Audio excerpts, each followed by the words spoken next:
이집트의 스핑크스의 전설이 있습니다.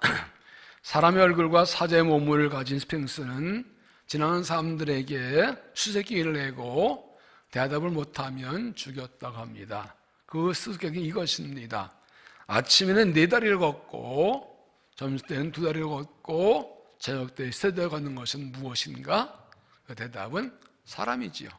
사람은 태어나면 아기 때는 2발과 2다리로 기다가 그 후에는 2발로 걷고 그리고 나이 들면 늙어서 지팡이를 짚고 3다리로 걷지요. 이것은 무엇을 말합니까? 인생이란 아침 햇살은 불쑥 떠올랐다가 중천했다 어느새 서서히 해가 지는 것처럼 빨리 끝나는 짧은 인생이라는 것입니다. 이런 것을 모르는 사람은 살 필요 없다는 것입니다. 이 짧은 인생인 것을 알고 순간순간을 의미 있는 삶을 살아가라는 교훈을 주고 있습니다. 이 짧은 인생 어떻게 의미 있게 살 수 있을까요? 그것은 인생의 마무리를 잘하는 것입니다. 모든 일의 마무리를 잘하는 것입니다.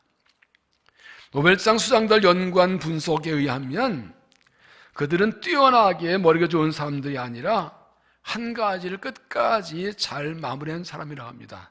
No brighter intellectuals but good finisher. Good finisher. 훌륭한 인생의 비결은 어디서 시작했는가와는 전혀 관계가 없고 무엇을 했는가와는 약간의 관계가 있고 결정적으로 그 인생이 평가되는 것은 어떻게 살았냐에 달려있다는 것입니다. 그러므로 행복한 인생은 마지막을 어떻게 마무리하는가에 달려있습니다. 비행기는 이륙 후 5분과 착륙 전 5분이 가장 위험하다고 합니다. 축구로 모든 경기가 경기 중 5분 전 또는 추가 시간 몇 분 사이에 갑자기 골이 나서 승패가 갈리는 경우가 많습니다. 바둑도 잘하다가 마지막 끝내기에 따라 달라집니다. 끝내기 어떻게 따라서 2집, 한 심지어 반집 차이로 승패가 뒤집힌 경우도 참 많이 있습니다. 요한복음 6장에 보면 예수님께서 베스다들판에서 불도다닥 물고기 2마리로 5,000명을 먹이셨습니다. 3대 별리 먹은 후에 주님이 이렇게 말씀하시지요. 그들이 배부르면 예수께서 그들에게 제자에게 이르시되 남은 것 조각을 거두고 버리는 것이 없게 하라 하시므로 이에 거두니 버리도 5개로 먹고 남은 조각이 12바구니에 찼더라. 다 배불리 먹었다 끝났다 집에 갔으면 어떻게 됐을까요? 그러나 그냐고 다서 남은 것을 거두는 마무리하고 보니까 12바구니 가득 찬 음식을 거둘 수가 있었습니다. 이처럼 마무리를 잘하면 좋은 것을, 많은 것을 거둘 수가 있습니다. 끝이 좋으면 다 좋다는 말이 있듯이 시작이 좀 좋지 않았더라도 과정이 좀 부실했더라도 끝이 좋아서 마무리를 잘하면 좋은 결과를 얻을 수가 있습니다. 오늘은 이 올해의 마지막 주일입니다. 이제 닷새만 지나면 2021년이 끝나고 2020년 새해를 맞이합니다. 코로나19 팬데믹으로 작년에 유난히 힘들고 어려운 시기를 살아왔습니다. 여러분 올 한 해를 어떻게 살아오셨습니까? 올 한 해 어떻게 마무리하려고 생각하십니까? 다가온 새해를 어떻게 맞이하려고 준비하고 있습니까? 올해를 잘 마무리해야 다가온 새해를 잘 맞이하고 잘 시작할 수 있습니다. 오늘 말씀을 통해서 올해를 잘 마무리하고 새해를 맞이할 준비를 잘 할 수 있기를 바랍니다. 오늘 본문에 있던 고린도서 15장은 부활장에 불립니다. 예수님께서 우리를 죄도 고난의 땅에 오셔서 십자가에 못 박혀 죽으시고 사흘 만에 부활하셨습니다. 그런데 당 사람들 중에는 죽은 사람이 어떻게 살 수 있냐고 예수님의 부활을 믿지 못하는 사람들이 많았습니다. 그래서 사도 바울은 오늘 보면 이 15장을 통해서 2가지로 예수님의 부활을 증명합니다. 먼저 예수님의 죽으신 부활은 성경대로 된 것이라고 말씀합니다. 3절 내가 받은 것을 먼저 너희에게 전하였노니 이는 성경대로 그리스도께서 우리 죄를 위하여 죽으시고 장사님에 되셨다가 성경대로 사흘 만에 다시 살아나사 하나 되신 게 성경대로 이 땅에 오셨고 약속의 예언대로 이 땅에 오셨고 성경대로 죽으시고 성경대로 부르셨다. 예수님의 죽으신 부활은 하나님의 계획과 약속대로 된 것이라는 뜻입니다. 그리고 예수의 부활은 많은 사람이 목격한 실제 역사적인 사건이야만 합니다. 5절 게바에게 보이시고 그 12제자에게와 그 후에 500여 형제에게 일시에 보이셨나니 그 중에 지금까지 대다수는 살아있고 어떤 사람은 잠들었으며 그 야고보에게 보이셨으며 그 후에 모든 사도에게와. 부활하신 예수 만난 사람들이 500명이 훨씬 넘고 지금도 살아있는 증인이 있다는 것입니다. 근데 가장 중요한 것은 그 부활하신 예수님께서 사도 바울 자신에게 나타나셨다는 것입니다. 8절 맨 나중에 만삭되지 못하여 난자 같은 내게도 보이셨느니라. 그러니까 예수님 사람을 잡으려고 다메섹으로 내려갈 때 부활한 예수님 나타나서 만나주셨고, 그는 복음을 방해하고 교회를 박해하던 사람에서 예수 믿는 사람 더 나가서 복음의 전도자로 그 삶의 변화가 되었습니다. 그리고 고백합니다. 9절 나는 사도 중에 가장 작은 자라 나는 하나님 교회를 박해했으므로 사도라 칭함받기를 감당하지 못할 자 아니라 그러나 내가 나 된 것은 하나님 은혜로 된 것이니 내 신 그의 은혜가 헛되지 아니하여 내가 모든 사도보다 더 많이 수고하였으나 내가 한 것이 아니 오직 나온 게 하나님의 은혜로다. 예수님을 만날 자격도 믿을 자격도 없고 복음을 읽을 자격도 없는데 하나님의 은혜로 예수님 만나 구원받고 복음을 일꾼된 것, 이건 전체 하나님의 은혜라는 것입니다. 내가 주를 일을 많이 했어도 이것도 은혜로 된 것이라고. 그러나 내가 나 된 것은 하나님의 은혜로 된 것이니. 이 바울의 고백을 통해서 예수님 사람들이 무엇을 위해 살아야 되고 은혜 입은 사람들이 어떻게 살아야 되는지, 그리고 올 한 해를 어떻게 마무리 새해를 맞이할지를 함께 찾아보겠습니다. 이 바울의 고백이 무슨 의미인가요? 세 가지 있습니다. 첫째는 하나님의 은혜를 깨달았다는 뜻입니다. 하나님의 은혜를 깨달았다. 그러나 내가 나 된 것은 하나의 은혜로 된 것이니 오늘의 내가 된 것은 하나의 은혜라. 하나의 은혜로 오늘 지금의 내가 되었다는 뜻입니다. 이렇게 해서 고백한 이유는 자신이 전에 자신이 누구인지를 잘 알기 때문입니다. 8절에 말합니다. 만삭되지 못하여 난 자. 이 말은 조사나 8달 반 만에도 조사나 미수가 들떨어진 사람, 이렇게 말합니다. 9절에는 나는 사도 중에 가장 작은 자라 나는 하나님의 교회를 받게 했으므로 사도라 칭함받기를 감당하지 못할 자니라. 자신은 저는 교회를 받게 한 자이기 때문에 하나님의 일꾼이라고 복음의 사도가 될 자격이 없는 사람이라. 그래서 사도를 이렇게 내가 나는 하나님의 은혜라고 고백한 이유는 자신이 어떤 존재인지 알고 자신이 과거에 어떤 삶을 살았는지를 알기 때문입니다. 그러면서 1장 15절에 날 능하게 하신 그리스도 예수 우리 주께 내가 감사함은 날 충성되이 여겨 내게 직분을 맡기심이니 내가 전에는 비방자여 밖에도 폭행자였으나 죄인 중에 내가 괴수니라. 전에 하나님 교회를 비방하고 교회를 박해하고 폭행을 저지른 사람인데 하나님께서 죄인의 우두머리 같은 자기를 충성되기 위해서 직분 맡기신 게 감사하다. 그리고 그 직분을 감당한 능력 주신 게 감사하다.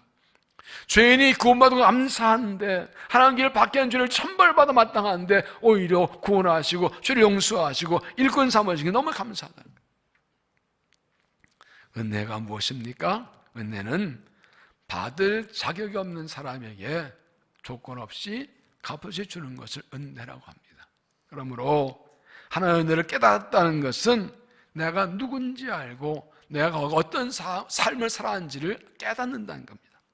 자신의 과거 모습과 자신의 삶이 하나님 어떤지 아는 사람은 하나님께 얼마나 큰 은혜인지를 깨닫습니다. 하나님 자녀가 될 일 자격도 없고 하나님 은혜가 없는데 구원받고 부름받았기 때문입니다. 그래서 자신의 과거 모습과 과거의 삶을 알고 하나님의 은혜로 산다는 걸 깨닫는 사람은 항상 하나님과 사람 앞에서 겸손합니다. 그래서 로마 사도바울도 처음에는 나도 사도라고 강력히 주장했습니다. 가로사 1장 1절에 사람이 난 것도 아니요 사람이 남은 것도 아니요 오직 예수 그리스도 죽은과 그를 죽은 데 살리신 하나님 아버지가 사도였다. 나도 하나님이 나를 사도였다고 강력히 주장합니다. 그러나 30년 지나 나이가 60이 넘어 이제 예수를 섬기고 로마 감옥에 갔을 땐 달라졌습니다. 디모데 1장 15절에 나는 죄인의 우두머리라. 내가 가장 큰 죄인이라 하고 말합니다. 벼는 익을수록 고개를 숙는 말처럼 신앙이 성숙할수록 오래 믿어갈수록 기침을 깊어갈수록 자신의 연약한 부정을 깨닫고 하나님 앞에 철저하게 낮아지고 겸손할 수밖에 없습니다. 그게 진짜 신앙입니다. 그러므로 하나님의 은혜를 깨달은 사람은 어떤 경우에도 자신을 내세우거나 자기의 노력과 수고를 자랑하지 않습니다. 모든 하나님의 은혜되었기 때문입니다. 하나님을 깨달은 사람은 내 생각대로 되지 않았다고, 내 뜻 안 됐다고 원망 불평하지 않습니다. 모든 하나님의 뜻대로 된 것이고 은혜로 사는 것이기 때문입니다. 지금도 은혜를 살고 있기 때문에 내 뜻이 안 됐다고 원망 불평하고 하지 않습니다. 우리도 사도 바울처럼 하나님 보시기에 부끄러운 삶을 살았고 죄를 지은 죄인이었습니다. 그러나 하나님께서 십자가의 사랑과 은혜로 구원하시고 죄를 용서하시고 예수 믿음 외에도 하나님 자에게 하지 못하지만 그런 나를 숭성되이 여기셔서 직분과 사명을 맡겨 주셨습니다. 바울의 고백처럼 오늘 내가 된 것 나의 의로움과 노력과 수고가 아니라 하나님의 은행을 깨닫고 하나님께 감사하십시오. 내가 얼마나 부끄러운 존재이고 죄인을 깨닫고 바울처럼 내가 나 된 것 주의 은혜라고 주의 은혜를 깨닫고 감사하십시오. 올 한 해를 돌아볼 때 바울처럼 내가 나 된 것은 하나 은혜라고 고백할 수밖에 없습니다. 얼마나 힘들고 어려운 삶을 살아왔습니까? 얼마나 일가 사건이 많았습니까? 얼마나 자주 흔들리고 쓰러지고 넘어지고 얼마나 많은 죄와 허물을 지었습니까? 그런데도 오늘 여기 있는 것은 하나님의 은혜입니다. 여전히 나를 사랑해 주시고 여전히 붙들어 주시고 여전히 나를 써주시기 때문입니다. 내 이신 주의 은혜를 깨닫고 그 은혜에 감사하고 주를 기쁘시게 하는 삶을 살아가시길 바랍니다. 두 번째는 하나님께 은혜를 받은 대로 살았다는 뜻입니다. 하나님께 은혜를 받은 살았다. 내게 주신 은혜가 그의 은혜 헛되지 아니하여 내가 모든 사도와 더 많이 수고하였으나 하나님께서 자기 주신 은혜가 헛되지 않아서 하나님의 수고를 많이 했다. 하나님 주신 은혜가 헛되지 않아서, 아니 헛되지 않게 하려고 모든 사도보다 많이 수고했다는 것입니다. 바울이 사도보다 다른 사도 더 많이 수고한 이유가 무엇입니까?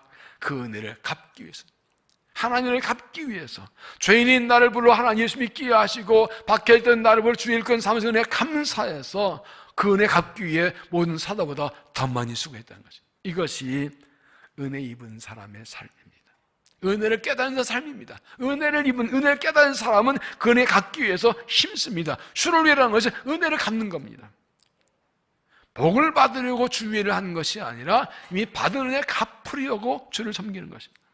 그러므로 주를 위해 수고한 것에 대해서 인정받지 못해도 보상이 없어도 원망하거나 불평하지 않습니다.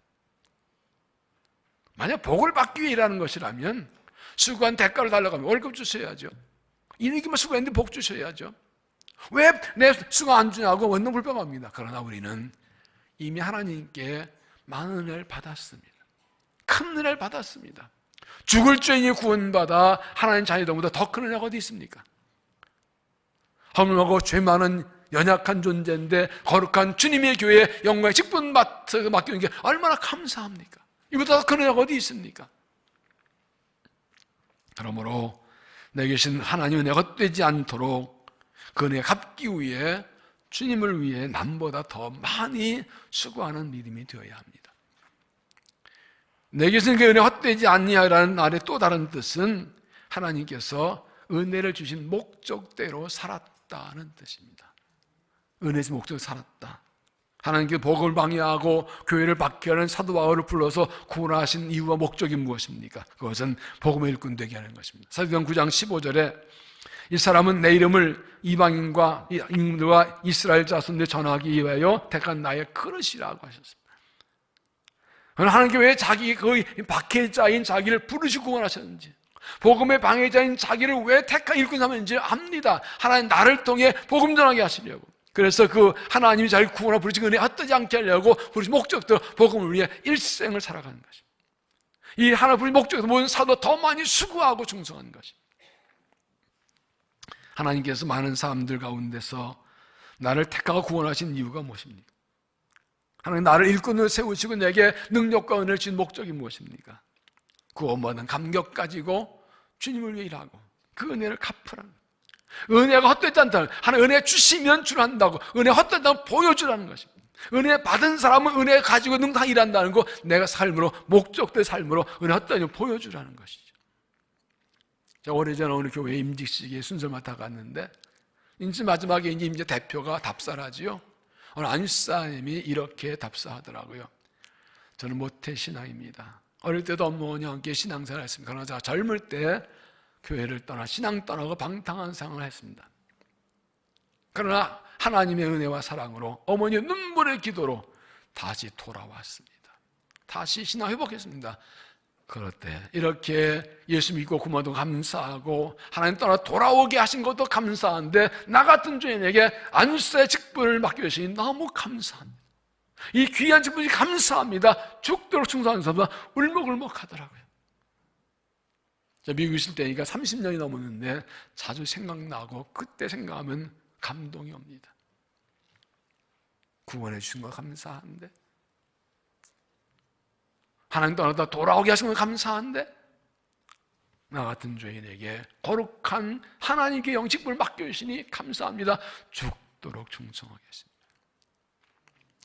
그 은혜가 헛되지 않게 하겠습니다. 은혜 주신 대로 살겠습니다. 올 한 해를 돌아볼 때 하나님께 은혜를 받은 대로 살아오셨습니까? 내게 은혜 하나님께 헛되지 않도록 살아오셨습니까? 하나님께 받은 은혜를 갚기 위해 다른 사람보다 더 많이 수고하기 힘썼습니까? 하나님께 은혜 준 목적대로 주님을 위해서 식번삼에 충성하고 했었습니까? 여러분, 바울의 고백은 내게 은혜 갚을 기회를 주신 것에 감사한다는 뜻입니다. 주님의 일을 하는 것은 상 받기 위해서가 아니라 은혜 갚는 기회입니다. 주님이 나를 구원한 은혜 갚을 기회를 주시려고 내게 직분과 사명을 주신 겁니다. 하나님께서 내게 주신 은혜 헛되지 않도록 은혜를 갚기 위해 힘쓰는 삶이 되시기를 바랍니다. 하나님의 은혜의 목적이 헛되지 않도록 더 많은 수고를 함으로 은혜를 갚아나가고, 하나님 은혜 받은 대로 살았다고 고백하고 신감하고 인정받는 믿음이 되시기를 바랍니다. 세 번째는 하나님의 은혜로만 산다는 고백입니다. 하나님의 은혜로만 산다. 내가 모든 사도보다 더 많이 수고했으나 내가 한 것이 아니 오직 나와 함께 하나님의 은혜로다. 하나님의 은혜가 헛되지 않게 하기 위해서 모든 사도보다 더 많이 수고했지만 그것도 자기가 한 것이 아니라 하나님의 은혜로 한 것이라. 내가 아무리 하나님의 은혜를 갚으려고 애써도, 주신 은혜를 목적대로 살려고 애써서 내 힘으로 할 수 있는 게 아무도 없었다는 겁니다. 하나님은 아껴 수고하고 은혜 목적대로 수고하고 다른 사람 더 많이 수고하는, 그것도 하나님의 은혜 된 것이 내가 한 것이 아니라는 것입니다. 열심히 애쓰고 수고했지만 내가 한 것은 없고 오직 하나님 은혜로 된 것이라는 고백입니다. 실제 사도 바울은 다른 사도보다 더 많이 수고했습니다. 그는 부르심 받은 후에 모든 인생을 다 포기하고 결혼도 하지 않고 복음 전도에 일생을 바칩니다. 3년 동안 세 번의 전도에 수많은 지역에 복음 전하고 교회를 세웁니다. 신약성 13권의 그 13권의 책은 그가 세운 교회 보낸 편지인데, 이게 복음의 진수를 잡고 왔고 이것이 이 기독교 신앙신학의 핵심 체계를 잡았습니다. 복음 전하도 고난당하고 박해당하고 매 맞고 칼 맞고 돌 맞고 죽음의 고리도 여러 번 넘겼습니다. 그래서 갈라디아 6장 17절 말씀합니다. 이후로는 누구 나를 괴롭게 하지 말라. 내가 내 몸에 예수의 흔적을 지니고 있노라. 사시 하나가 매를 5번 맞았고 칼 맞고 돌 맞고, 그 뭐 채찍 맞고 칼 맞고 돌 맞은 그 매 맞은 흉터들이 가득 차 있는 거예요. 그 삶 자체가 다 예수의 흔적이에요. 인생을 포기하고 미래 포기하고 모든 걸 다 희생한 것. 여러분에게는 어떤 예수의 흔적이 있습니까? 주를 위해 희생하고 헌신하고 포기하고 손해보고 어긋난 흔적. 이게 내가 예수님의 자녀, 하나님의 자녀, 그리스도 일꾼이라는 증거를 그 예수의 흔적이 뭐가 있습니까? 그것이 우리의 자랑거리지 다른 건 자랑거리가 아니에요. 주를 위해 은혜 받은 사람으로서 주를 위해 살면서 주님을 위해 복음을 위해서 희생 헌신하고 손에 아픈 나오고 때려 욕먹고 모욕당하고 멸시당하고, 그것이 예수의 흔적, 고난당한 자. 그것 때문에 상급받는 거지요. 그는 복음 때문에 숨지 모욕과 멸시를 받았고 복음을 모든 걸 다 포기했습니다. 그는 마지막에 로마에 복음 전하기 위해 스스로 죄수가 되어 호송돼서 스스로 감옥에 갇히기도 했습니다. 그러나 그는 이 모든 것을 결코 자랑하지도 않았고 알아달라고 하지도 않았습니다. 다른 사도보다 더 많이 수고하고도 내가 한 것이 아니라 하나님의 은혜라고 고백합니다. 내가 구원받은 하나님의 은혜이고 복음의 사도인 것도 하나님의 은혜이고 주를 위해 수고한 것도 다 하나님의 은혜라고. 이 말은 한마디로 나는 하나님의 은혜로만 산다는 뜻입니다. 내 힘으로 사는 것이 아니라 오직 하나님의 은혜로만 산다는 것. 하나님의 은혜면 아무것도 할 수 없기 때문에 내가 지금 사는 것 자체가 하나님의 은혜라는 거죠. 앞으로도 하나님의 은혜로만 살 것이라는 것이죠. 여러분, 내 삶에서 하나님의 은혜를 빼면 뭐가 남을까요? 올 한 해 삶에서 하나님의 은혜를 빼면 뭐가 남을까요? 하나님의 은혜가 없었으면 이 힘든 세상 어떻게 살아왔을까요? 하나님의 은혜가 아니면 어떻게 그 사명 감당할 수 있고 믿음 지킬 수 있었을까요? 하나님 은혜 주시면 앞으로 어떻게 살까요? 하나님 빼고 살 수 있을까요? 은혜 빼고 살 수 있을까요? 하나님 은혜 없이 내 힘으로만 살 수 있을까요? 그러면 기도 안 해도 되고 예배 안 나와도 됩니다.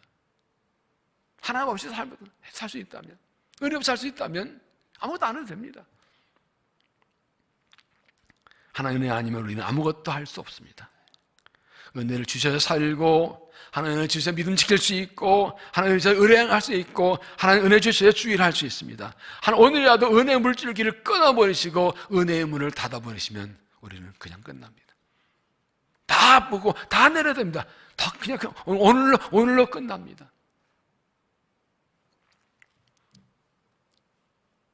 내가 모든 사도보다 더 많이 수고하였으나 내가 한 것이 아니 오직 나 함께 하신 하나님의 은혜로라. 내가 선을 행하고 의를 행했어도 내가 한 것이 아니라 하나님의 은혜로 된 것입니다. 내가 믿음을 지켰어도 내가 한 것이 아니라 하나님의 은혜로 된 것입니다. 다른 사람 수고를 더 많이 했어도 내가 한 것이 아니라 하나님의 은혜로 된 것입니다. 나는 한 것이 없습니다. 로마 17장에 보면 말씀이 있죠. 주인이 수고했다는 나는 무익한 존입니다. 마땅히 할 일을 한 것뿐입니다. 이게 은혜 입은 자의 삶의 고백이지요. 우리는 하나의 은혜로만 삽니다. 지금까지도 은혜로 살아왔고 지금도 하나의 은혜로 살고 있고 앞으로도 하나의 은혜로만 살 것입니다. 이렇게 고백하십시오. 은혜로만 삽니다. 하나님 은혜에 감사하고 하나님만 의지하고 계속 은혜 주실 구하고 은혜 주실 믿고 하나님만 의지하고 주를 기쁘시게 은혜로 살아가는 믿음이 되시기를 바랍니다. 크리스천 작가인 아서 고든이 어느 날 갑자기 우울증과 무력증에 빠져서 글을 더 이상 쓸 수 없는 지경에 이르렀습니다. 작가가 글을 쓰지 못하는 것은 사망성악기 때문에 자살까지 생각을 했습니다. 그러다가 의사하고 상담가인 친구를 찾아갔습니다. 난 더 이상 살고 싶지 않네. 그 일 다 듣던 친구가 말합니다. 자네가 어릴 때 가장 하고 싶고 좋아했던 이 뭐야? 해변에서 파도 쓰던 거지. 그럼 내 말 좀 들어보겠나? 그래서 넉 장의 종이에 4개의 처방전을 써주었습니다. 그걸 들고 이제 해변으로, 어릴 때 놀던 해변으로 갑니다. 친구 말대로 아침 9시에 첫 번째 처방전을 열었습니다. 자네가 좋아하는 파도소리, 감별소리를 잘 들어보게. 처방대로 앉아서 갈매기에서 판소리를 잘 듣고 있습니다. 마음이 좀 가라앉습니다. 조금의 12시에 두 번째 수방 열어봤더니 이제 어릴 때부터 지금까지 살면서 정말 행복했던 기억된 순간들을 생각해보기에 행복한 순간을 다 생각해보기에 조금씩 이제 마음에 기쁨이 생기기 시작합니다. 오후 3시가 되어서 세 번째 처방전을 피웠습니다. 자네 인생의 동기와 의미를 다시 검토해보게. 그래서 내가 왜 글을 쓴지 깊이 생각해보니까 결국 내 이름을 내고 명예와 출세와 박수갈채 받으려고 글을 썼다는 것을 깨닫게 됩니다. 그래서 그런 고백하면 나는 그리스도인이면서도 하나님 영광 위에 살지 않고 어떤 내 이름 위에 살았습니다. 그렇게 깨닫고 그런 자기의 추한 모습을 발견하자 왈칵 눈물이 쏟아지기 시작합니다. 전 6시가 되어 마지막 4번의 처방전을 열었습니다. 이제 자네의 죄를 하나님께 자백할 시간이네. 자네 자백할 죄를 모래사장에 써보게. 그래서 눈물을 흘리면서 이렇게 씁니다. 하나님, 저는 하나님 영광 위에 살지 않고 제 이기심과 욕망 출세를 위해 살았습니다. 하나님 제대로 섬기 못했고 이웃을 인정 사랑을 못했습니다 하고 죄를 계속 써나갑니다. 그런데 그가 자기의 죄를 다 적기도 전에 갑자기 밀물이 들어와서 나가면서 그가 쓴 죄를 싹 지워버립니다. 큰 충격습니다. 할렐루야, 하나님께 크게 찬양을 드립니다. 그리고 회복되어서 그때부터 새로운 삶을 시작하는 인생의 전환점이 되었다고 합니다. 나의 지난날의 삶을 돌아보고 무엇을 깨닫습니까? 한 해의 삶을 돌아볼 때 무엇을 깨닫습니까? 올 한 해 어떻게 마무리하고 새해를 맞이하시겠습니까?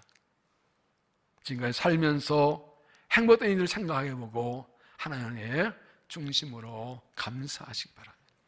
내 인생의 목적을 다시 돌아보십니다. 무엇 위해 사는 거지요? 그리고 하나님께 내 모든 죄를 회개하십시오. 그 십자가의 보혈로 밀물이 씻듯이 다 씻어 주실 것입니다. 그리고 주와 함께 다시 새롭게 출발하십시오. 그러나 내가 나 된 것 하나님 은혜로 된 것이니 내게 그리 헛되지 아니하여 내가 모든 사도와 더 많이 수고했으나 내가 한 것이 아니요 오직 나와 함께 하신 하나님의 은혜로라. 바울의 고백처럼 오늘 내가 나 된 것은 하나님의 은혜임을 깨닫습니까? 하나님의 은혜가 헛되지 않아서 그 은혜를 갚는 삶을 살고 하나님의 은혜의 목적대로 살아오셨습니까? 하나님의 은혜가 아닌 살수 고백하고 겸손히 주의 은혜를 구하십니까? 하나님의 은혜를 깨닫고 감사하십시오. 내가 과거 어떤 존재였고 어떤 삶을 살아왔는지를 안다면 하나님의 은혜가 크게 깨닫질 것입니다. 주의 은혜를 깨닫고 진심으로 감사하시기 바랍니다. 하나님의 은혜를 받은 대로 살으십시오. 그 은혜 헛되지 않도록, 은혜가 헛되지 않도록. 하나님의 은혜는 충분합니다. 주의 은혜면 충분합니다. 은혜 헛되지 않도록 은혜를 갚기 위해 힘쓰고 은혜 주신 목적대로 더 많이 수고하는 삶을 살아가십시오. 하나님 은혜 아님으로만 산다 고백하십시오. 지금 살아온 것도 은혜이고 내가 한 모든 것이 주의 은혜이지 난 한 것이 없다. 그러나 나는 연약해도 기도로 은혜 주시면 또 살아갈 수 있고 은혜 주시면 또 주를 위해 살 수 있습니다. 그래서 은혜를 구하고 은혜로만 살아가는 믿음이 되시기 바랍니다. 그러나 내가 나 된 것은 하나님의 은혜로 된 것이니 이 고백이 우리 모두의 고백이 되기를 바랍니다. 올 한 해도 하나님의 사랑 깨닫고 진심 감사하십시오. 새해에도 하나님 은혜 주시고 은혜 주면 살 줄 알고 은혜 주 믿고 은혜 주 구하고 주의 은혜에 의지해서 그 은혜로 승리하고 기쁘시는 삶을 살아가는 믿음 되시기를 주 이름으로 축원합니다. 기도하겠습니다. 하나님, 참 힘들고 어려운 유난히 힘든 시절을 살아왔습니다. 일도 사건도 많고 흔들도 많고 많은 잘못과 죄악들도 있습니다. 그러나 여기까지 온 것, 오늘의 내가 된 것 하나님의 은혜임을 고백하며 감사합니다. 내게 은혜를 주신 것 헛되지 않아서 주를 섬기며 은혜 받은 대로 살게 하신 것 감사합니다. 은혜로만 사는 것을 고백합니다. 은혜를 베풀어 주시옵소서. 힘들어도 한 해를 마무리하고 새해를 맞이할 때 은혜 아니면 아무것도 기대할 수 없사오니 약속하신 대로 은혜를 부어주시어서 주를 의지하고 주와 함께 주를 위해 살아가도록 은총을 베풀어 주시옵소서. 예수님 이름으로 기도하옵나이다.